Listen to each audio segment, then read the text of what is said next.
आप सभी लोगों का मेरे YouTube चैनल पर स्वागत एवं वेलकम।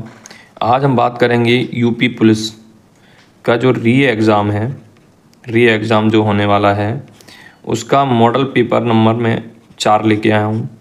ये आप अगर ध्यान से देखेंगे, इससे पहले मैंने 3 मॉडल पेपर आप लोगों के लिए बनाए हैं और हम उसको एक्सप्लेन करते हैं तब हमको लगभग 19 से 20 मिनट लगती हैं, ठीक है।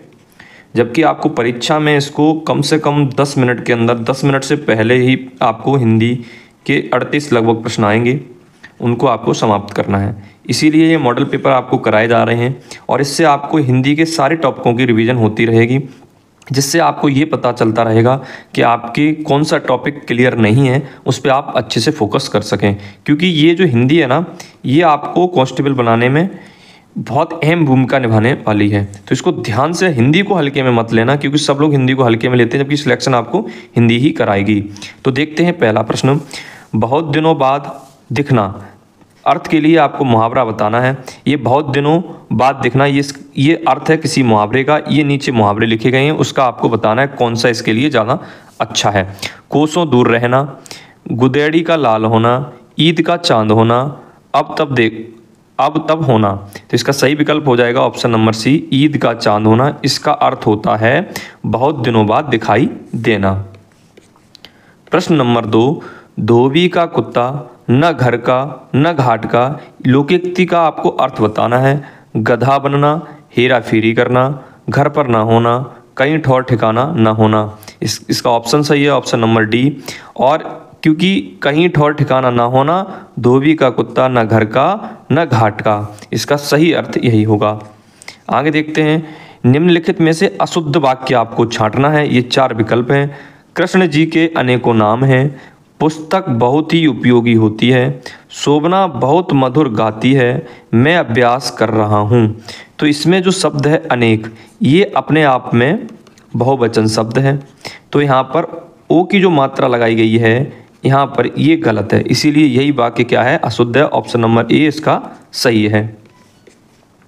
देखते हैं। सद्भावना शब्द में आपको समास बताना है कि सद्भावना में कौन सा समास है, आपको ये बताना है।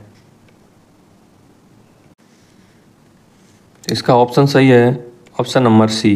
तो सद्भावना में कौन सा समास है, कर्मधारय समास है। कर्मधारय की अगर परिभाषा की बात करें तो जिस समास में विशेषण,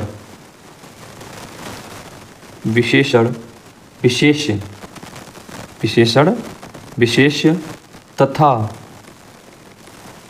उपमेय, उपमान होता है, उसे हम क्या कहते हैं, कर्मधारय समास कहते हैं। अब ये क्या कहना चाह रहा है कि जिस समास में विशेषण, विशेष्य तथा उपमेय में उपमान होता है, उसे हम क्या कहते हैं, कर्मधारय समास कहते हैं। अब उपमेय, अब यहाँ पे उपमेय क्या है, जिसकी तुलना की जाती हो। उपमान क्या है, जिससे तुलना की जा रही हो, वैसे क्या कहते हैं, उपमान कहते हैं। अगर इसके अन्य उदाहरणों की बात करें कर्मधारय की, जैसे अन्य अगर उदाहरण इसके देखें तो महापुरुष है ना। अब शब्द है महापुरुष, तो इसके अंदर कौन सा समास है, कर्मधारय समास है। कौन सा समास है, कर्मधारय समास है। तो इसमें जो महा है वो है क्या है, विशेषण है, और ये क्या है, विशेष्य है। ऐसी मैंने बताया था आपको, शब्द लिया मैंने चंद्रमुख। क्या लिया, चंद्रमुख।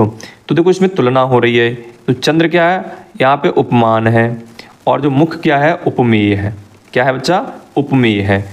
अब जैसे इसमें आपको दिया गया अव्ययी भाव समास, तो इसके बारे में भी एक एग्जाम्पल आप अव्ययी भाव समास के बारे में भी देख लें कि अव्ययी भाव समास क्या होता है।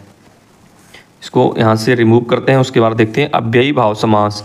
तो अव्ययी भाव समास क्या कहते हैं, जिस समास का पहला या प्रथम पद अव्यय होता है उसे अव्ययी भाव समास कहते हैं। जैसे अगर इसका एग्जाम्पल लें तो आ जन्म, तो इसमें आप देखेंगे तो ये शब्द क्या है, ये अव्यय शब्द है।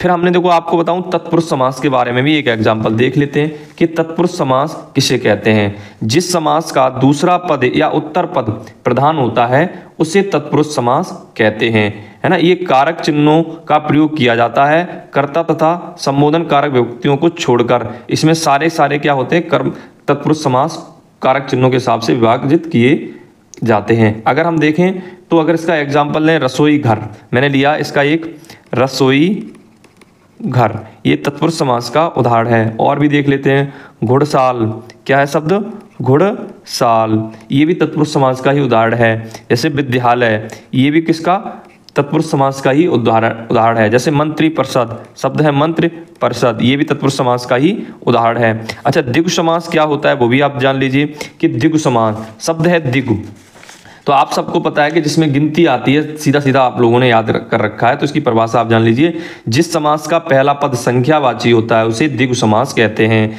जैसे पंजाब, शब्द है पंजाब, है ना, दशानन, शब्द है शताब्दी, है ना, ये सतसई, ये सब किसके उदाहरण हैं, ये सब के सब द्विगु समास के उदाहरण हैं। अगला प्रश्न देखते हैं, प्रश्न नंबर 5, मुदित मनोहर मानस देखा, पंक्ति में कौन सा अलंकार है। तो देखो इसमें माँ, माँ और माँ, माँ शब्द की बार बार आवृत्ति हो रही है, तो यहाँ पे कौन सा अनुप्रास अलंकार होगा। अच्छा, अनुप्रास अलंकार जिसमें या जिस मतलब पंक्ति में किसी भी शब्द की एक से अधिक बार आवृत्ति होती है वर्ड की, वो वहां पर कौन सा अलंकार होगा, अनुप्रास अलंकार होता है। आगे देखते हैं, बी रस का स्थायी भाव क्या है, रति है, शोक है, क्रोध है, उत्साह है, तो इसका सही आंसर हो जाएगा उत्साह। बी रस का स्थायी भाव होता है उत्साह। दामिनी दमक रही घन माही, खल के प्रति जथा थिर नाही, इन पंक्तियों में कौन सा छंद है, सवैया है, दुआ है, चौपाई है, सोल्टा है। ये चीज तो तब पता चलेगी जब आप इसको गिन के देख लीजिए। दो मात्राएं इसमें, एक इसमें, एक इसमें, एक इसमें, एक इसमें, एक इसमें, फिर एक इसमें, दो इसमें, एक इसमें, एक, फिर दो, फिर दो, तो 2 3 4 5 6 7 8 9 10 11 12 13 14 15 16, पहली पंक्ति में 16 मात्राएं आ गई, 1 2 फिर 2 4 फिर 6 7 8 10 11 12 14 16, इसके अंदर भी 16। देखो अब इसके अंदर क्या होगा, तो चौपाई होगी, क्योंकि इसके 4 चरण होते हैं और चौपाई के अंदर प्रत्येक चरण में कितनी 16 मात्राएं होती हैं, इसलिए यहाँ पे क्या होगा, चौपाई होगी इन पंक्तियों में। निम्नलिखित में से भाववाच्य का उदाहरण कौन सा है, आपको ये बताना है। तो आपको बताना, अब चला जाए, रवि आम चूसता है, मोहिनी पत्र लिखती है, शीला से खाया नहीं जाता। ठीक है, खाना एक आभास है, भाव है ना, तो इसका सही विकल्प हो जाएगा ऑप्शन नंबर डी, शीला से खाया नहीं जाता, यही इसका उदाहरण है भाववाच्य का। नेताजी ने कहा था तुम मुझे खून दो मैं तुम्हें आज़ादी दूंगा, इस वाक्य में कौन सा चिन्ह लगा है। तो देखो यहाँ पर ये कौन सा चिन्ह लगा है, अल्प विराम लगा हुआ है। कौन सा, अल्प विराम। पूर्ण विराम इस तरीके से होता है, उद्धरण चिन्ह इस तरीके से, प्रश्नवाचक इस तरीके से होता है। आगे देखते हैं, वह काम नहीं करता, वाक्य में अव्यय पद आपको बताना है। वह काम नहीं करता, तो इसके अंदर जो अव्यय पद है वो नहीं है, तो ऑप्शन नंबर सी इसका सही है। देखते हैं, निम्नलिखित में से कौन से शब्द में ये वाला ऋषि री की मात्रा का उपयोग नहीं हुआ है। तो देखो यहाँ पर र की मात्रा लगी हुई है, रा उड़ा हुआ है। यहाँ पर अगर ध्यान से देखेंगे तो यहाँ पे भी रूफ वाला रा लगा हुआ है, यहाँ पे सीधा रा बना है। तो यहाँ पर जो री की मात्रा होती है वो इस तरीके की होती है, तो कौन सा सही हो जाएगा, वृष्टि शब्द हो जाएगा, वृष्टि सही। सा का उच्चार स्थान आपको बताना है, कंठ होता है, तालु होता है, दंत होता है, मूर्धा। तो श ये वाला सिटी वाला सा का जो स्थान होता है आपका कौन सा होता है, तालु होता है। कौन सा होता है बच्चा, तालु होता है। तो अगर तालु के और भी देखें कि कौन से उच्चार स्थान होते हैं, तालु में कौन कौन से उच्चार स्थान होते हैं, तो देख लें कि तालु के साथ कौन कौन से और भी उच्चार स्थान बोले जाते हैं।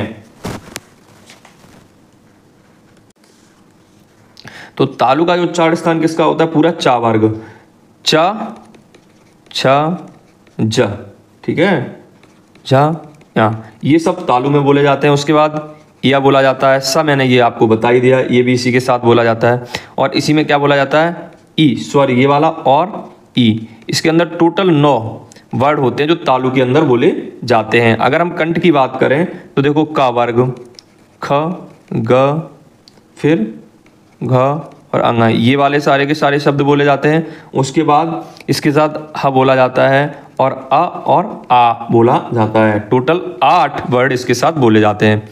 अगर हम दंत की बात करें तो दंत में त वर्ग, त थ द ध न, ये पांचों इस वर्ग के, और दूसरा स ये वाला, ठीक है। अब अगर मूर्धा की बात करें तो ट वर्ग, ट ठ ड ढ ड़ा, ये हो गए पांचों। इसके साथ एक आपका रहता है टा वर्ग, जो मूर्धा होता है उसके साथ कौन सा टा, और फिर ये वाला षटकों वाला सा और री, ये इसमें बोले जाते हैं। टोटल कितने 7 वर्ड।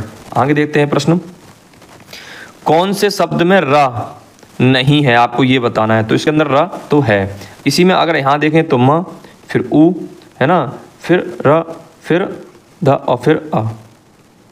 ठीक है, ये है इसमें ये, लेकिन देखो ये दिया गया है, ये किसकी मात्रा है, इसी की है, और इसमें रा का प्रयोग कहीं भी नहीं हुआ है, तो ऑप्शन नंबर डी तेरे का सही है।